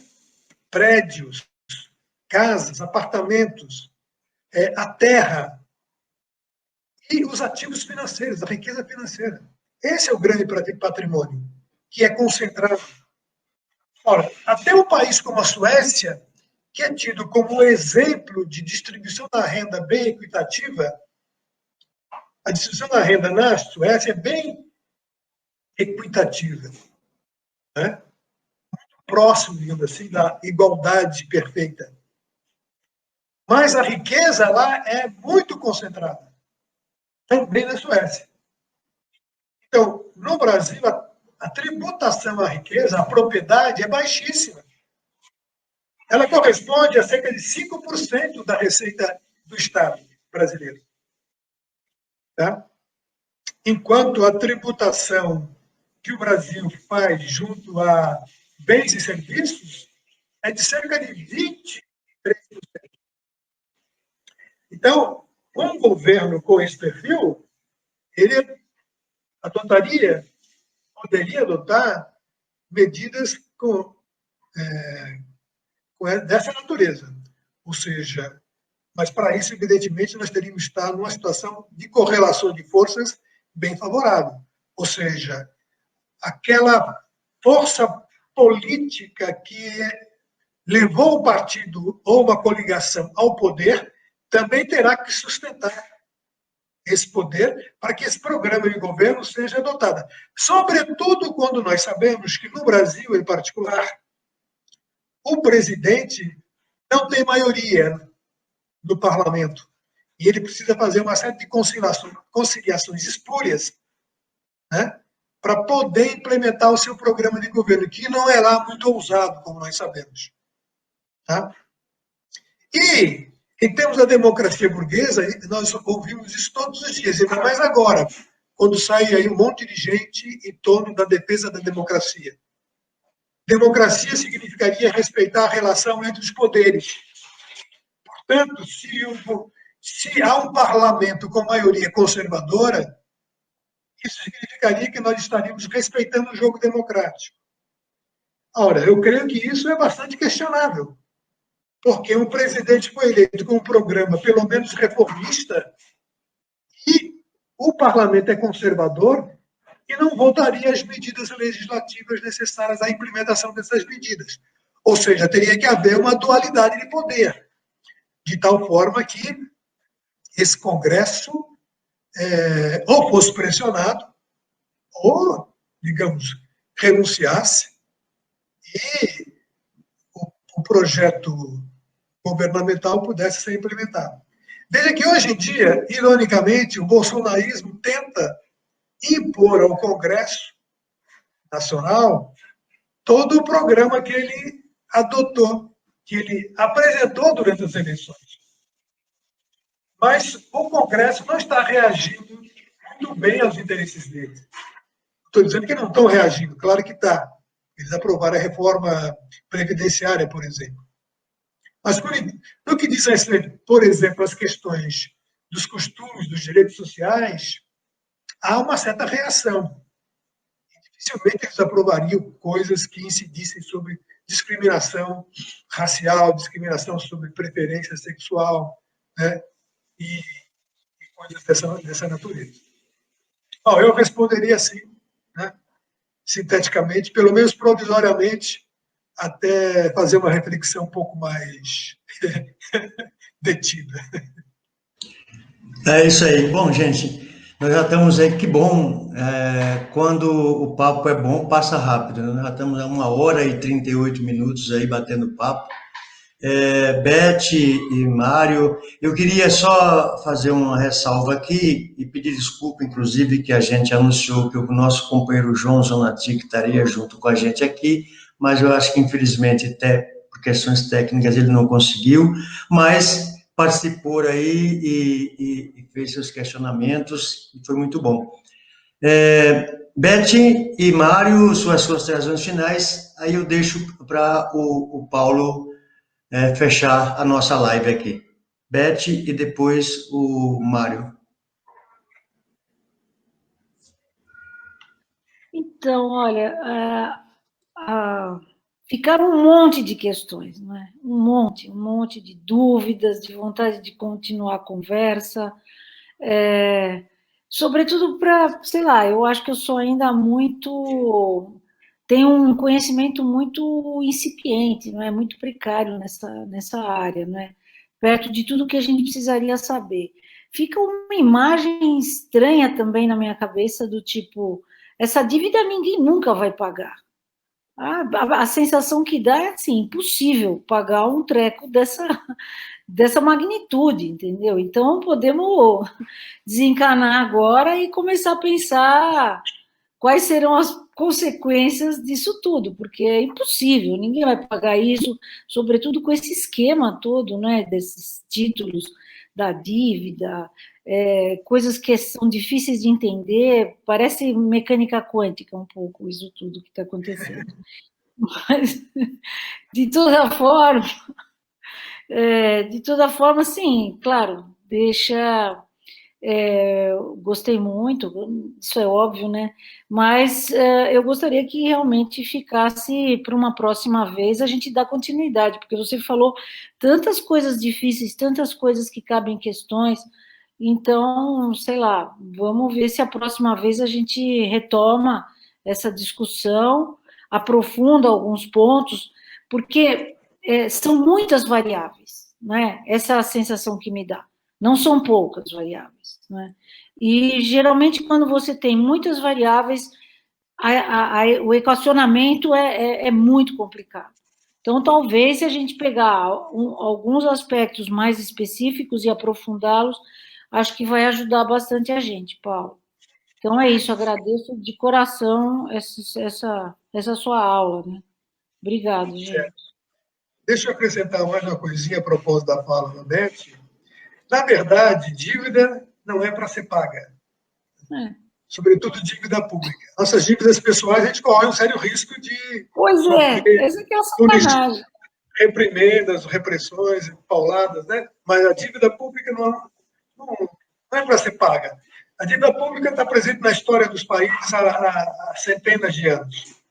E, particularmente no capitalismo, essa tese de que a dívida, que o orçamento público deve ser equilibrado, é mera ilusão, é uma coisa onírica. Os liberais dizem o seguinte: olha, o governo deve agir como a gente age na nossa casa. Ora, eu só gasto aquilo que eu recebo. Isso é completamente furado, porque é completamente diferente.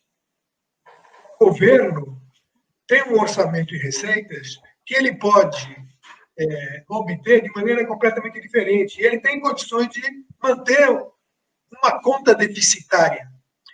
Até porque na história do capitalismo, o Estado é fundamental. Não existe capitalismo sem Estado. Não existe capitalismo que não intervenha na economia. E hoje em dia, mais do que nunca, como vocês viram pela minha fala, no que tange a dívida pública, o Estado é indispensável para a reprodução do capital, para que o capital continue se reproduzindo. Tá? Ele tinha funções importantes no passado, hoje continua as mesmas importantes e acrescentaram outras. Porque num período de crise como agora, por exemplo, se o governo não fizer dívida, ele não consegue reativar a economia. Agora, o que dirão os liberais? Deixa o Estado quebrar. E deixa, então, portanto, as empresas falirem. Por que eles vão falir? Porque eles forem incompetentes, forem ineficientes. Essa é a lógica do liberal. Quando uma empresa vai à falência, é porque o empresário é incompetente. Ele não considera as muitas outras variáveis que estão presentes na totalidade econômica que afeta diretamente a empresa dele. Tá? Então, em alguns períodos da história do capitalismo, a economia é reativada por causa dos gastos públicos. E o receituário desses economistas que eu chamei de heterodoxos, sobretudo os keynesianos, é sobretudo apoiado na dívida pública. Ou seja, o governo é um grande ente que constitui gastos. É o principal deles que constitui gastos. E ele pode constituir gastos independentemente do que faz uma empresa e do que fazem as famílias. As famílias só fazem gastos, por exemplo, se tiverem recursos disponíveis ou se tiverem acesso ao crédito, não é? As empresas farão gastos se elas concluírem que esses gastos resultarão em lucro.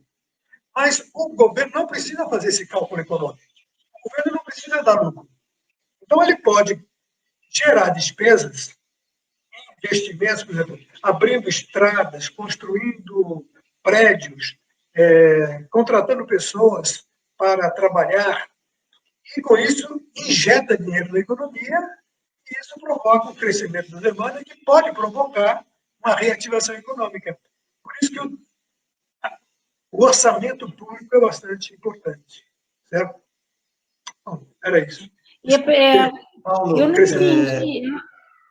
Desculpa. Só uma coisinha Sim, rápida. sim, pois não, Por Beth. exemplo, é rapidinho. Sim. Claro que nós não vamos discutir isso agora, mas, por exemplo, a questão da rolagem da dívida, não é? Eu não consigo entender ela em todas as implicações que ela tem como uma peça-chave, né, desse processo todo que você está falando. Pelo que eu estou entendendo, a rolagem da dívida ela é fundamental, né, para manter essa situação do jeito que ela está, de manter essa dívida, etc., e de ela se perpetuar mesmo, né? Desculpa, Sim. mas é que dá vontade Não, de... sem problema, Beth, sem problema.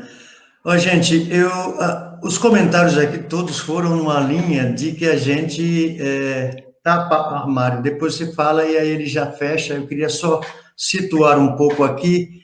São duas coisas importantes. Primeiro, Paulo, eu queria pedir licença a você que para a gente poder, se podemos, na verdade, que essa live se transforme em pílulas para a gente reproduzir na nossa página, até como um processo de formação política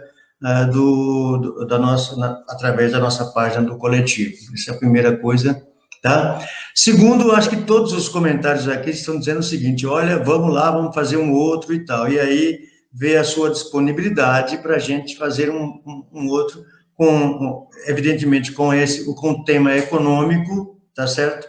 E com um debate mais aprofundado. Mas também não deixar aqui a última pergunta que saiu aqui, você aproveitar na sua fala final, colocar, que é essa daqui, conta como foi o caso Proer, tá? E aí o Mário queria também falar, mais um comentário aqui importante. Tá bom, Mário, com você. Não, de novo, essa discussão daria vários encontros, né, na minha opinião. Então, tenho até a própria Estela está falando aqui no chat, né, que essa discussão poderia continuar, né? Mas é legal ouvir uma pessoa como o Paulo, né, que é um marxista, né, que teve toda a sua formação econômica pautada nas teorias do Marx, né? E que é uma coisa que a gente não enxerga, não vê aí fora, né, na sociedade, né? Isso está muito restrito, né? E cada vez mais restrito, né? Que é uma visão com outro olhar, né? Um olhar, na minha opinião, um olhar da nossa classe, né? Da classe trabalhadora. Então, eu fico contente por isso. O Paulo, ele deu uma aula aqui de dívida pública. Eu sei que ela é insuficiente, mas fica aí abre uma janela, na minha opinião, né, para as pessoas procurarem se aprofundar nessa discussão. Acho que não precisa fazer economia, que eu acho que é meio chato, mas dá para se pensar. Eu acho que a gente tem que se instrumentalizar para ir para a luta, né? Mesmo que a gente estando em casa, acho que é possível fazer essa discussão. Então, eu quero agradecer, obrigado, Paulão. Um grande abraço, está muito longe, mas você está no coração. E Beth, Santana, e quem está ouvindo nós aí, ou assistindo, obrigado. E vamos ver se a gente faz outras nesse sentido. Acho que o coletivo Portanto na Luta está de parabéns em abrir esse ciclo de debates aí para discutir política, economia, sociedade, né? As lutas identitárias e por aí afora. Obrigado, um abraço. Obrigado. Bom, rapidamente a respeito do PROER, né, que a pessoa fez uma pergunta. O PROER foi um plano de socorro que foi adotado pelo governo federal algumas décadas atrás para socorrer o sistema financeiro. Nos anos 80, nós tivemos uma grave crise, dessa vez não da dívida interna, mas da dívida externa. E a dívida externa, a crise da dívida externa rebateu para dentro da economia brasileira, abrindo um processo de estagnação e de inflação. Não é? Porque a ditadura militar implantou um programa ousado de investimentos que resultou num crescimento econômico significativo, é verdade seja dita. Tá?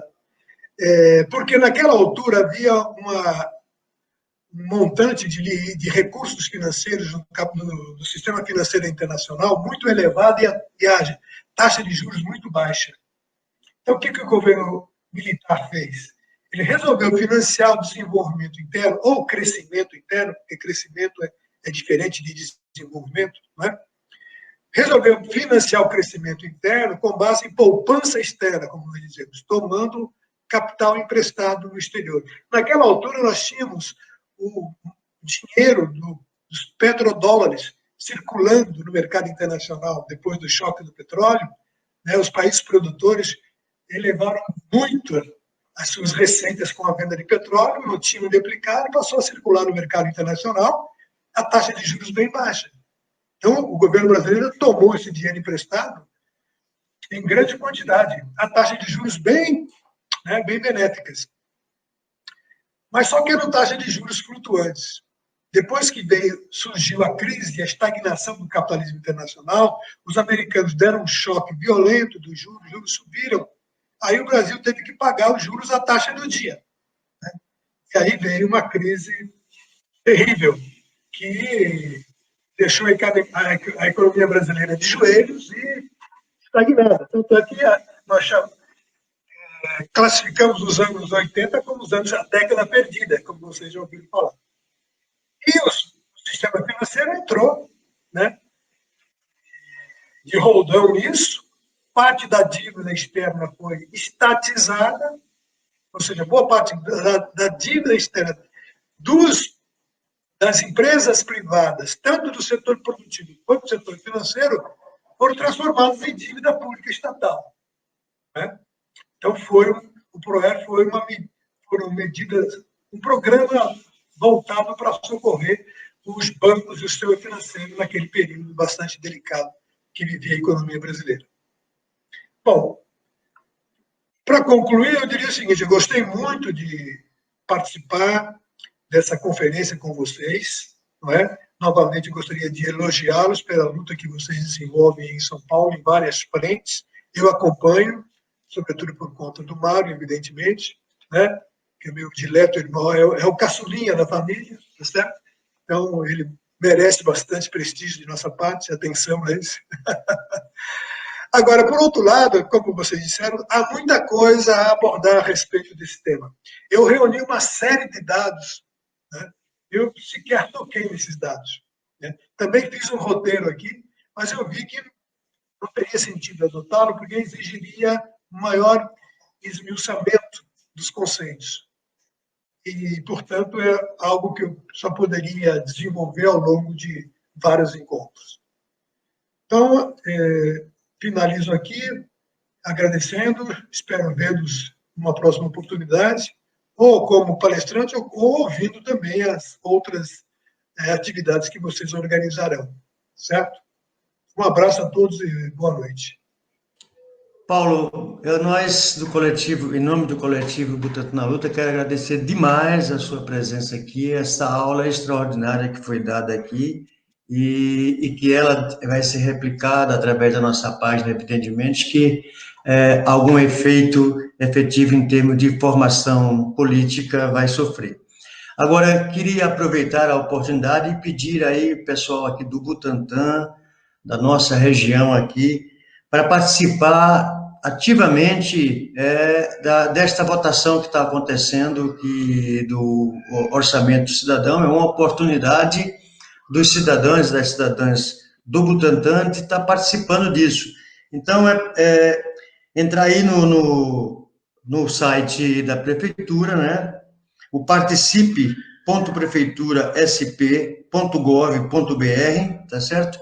Se cadastrar e votar nas propostas que foram debatidas aí no Conselho Municipal de Saúde, tá? Então, nós, do coletivo Butantan na Luta, estamos defendendo 5 propostas principais, e seria interessante que essas propostas vão aparecer lá pelos títulos delas. Eu vou dizer aqui os títulos daquelas que nós estamos defendendo, e peço que as pessoas participem efetivamente disso, que é uma oportunidade do cidadão tentar se mobilizar para que consiga, de fato, no orçamento de 2021, algumas dessas propostas serem efetivadas. Então, nós estamos defendendo a primeira delas, a melhoria nos equipamentos de saúde da região. Esse vai ser o título da proposta que vai estar lá no site.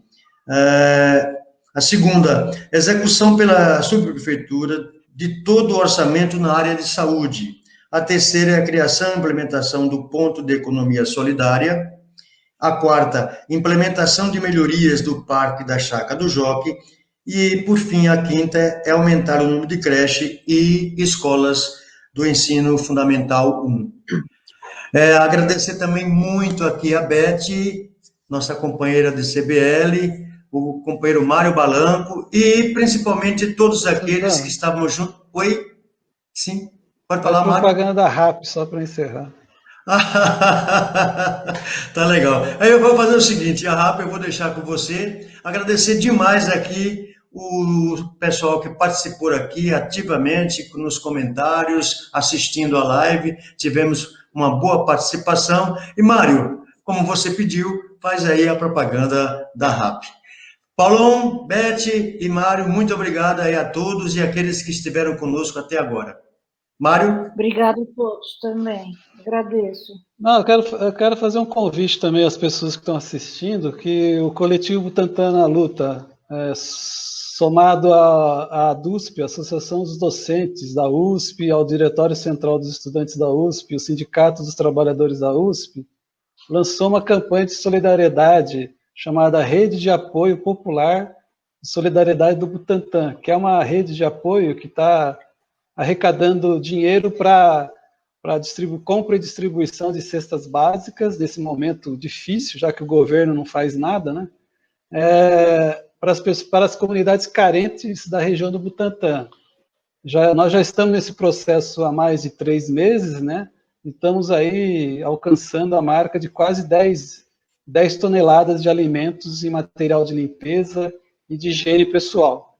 Então, quem puder contribuir com o que puder, é uma ideia interessante que a gente está fazendo um acompanhamento, a gente está acolhendo as famílias, né? A gente não está... Acolher as famílias é acompanhar todo mês e dar para elas, né, essa cesta básica para poder minimizar esses problemas que nós estamos enfrentando em plena pandemia. É paliativo, mas é uma iniciativa importante. Então, eu faço um apelo para vocês divulgarem e contribuírem. Entre na página da RAP, no Facebook ou no coletivo Butantan na Luta, que tem lá tem o número da conta da DUSP, que é uma conta de CNPJ, né, que ela cedeu gentilmente para a gente poder distribuir. E quem tiver material, quem quiser contribuir de outra forma, também pode contribuir. Tá bom? Um grande abraço.